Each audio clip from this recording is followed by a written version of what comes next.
ताई.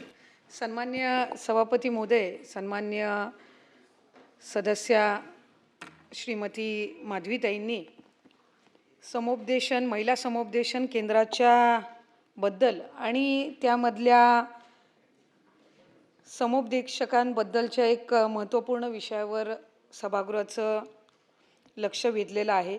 खरं तर अत्याचारग्रस्त स्त्रियांना भावनिक आधार देऊन त्यांची मानसिक स्थिती बळकट करणे, समुपदेशन देणे, त्याचबरोबर आवश्यकता असल्यास महिलेला विधी सहाय्य देणे, निवारा देणे, आर्थिक स्थैर्यता मिळवून देणे या संदर्भामध्ये काम करण्यासाठी महिला व बालविकास विभागाअंतर्गत पोलीस स्टेशनच्या आवारामध्ये राज्यामध्ये एकूण 143 समुपदेशन केंद्रांना मान्यता देण्यात आली आणि त्यापैकी 135 समुपदेशन केंद्र हे सद्यस्थितीमध्ये कार्यरत आहेत.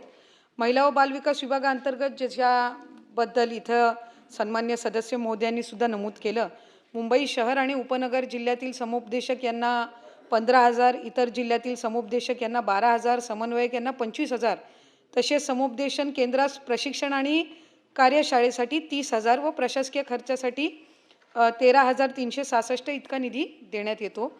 खरं तर समुपदेशक आणि समन्वयक यांच्या मानधनामध्ये आणि समुपदेशन केंद्र चालवणाऱ्या संस्थेच्या प्रशासकीय अनुदानात वाढ करण्याच्या दृष्टिकोनातून विभागाने प्रस्ताव तयार केलेला आणि आम्ही त्याबाबत एकदम म्हणजे तसं सकारात्मक आहोत आणि त्यांना चांगल्या पद्धतीची मानधन वाढ देण्याच्या आणि समुपदेशन केंद्रांना त्या संस्थांना प्रशासकीय अनुदानामध्ये वाढ होण्याच्या दृष्टिकोनातून सुद्धा प्रस्ताव हा विभागाने सकारात्मक तयार केलेला आहे आणि शासनाकडे काही त्याच्यातल्या ज्या काही त्रुटी आहेत त्याची पूर्तता करून तो त्या ठिकाणी पुन्हा एकदा सादर करण्यात येईल.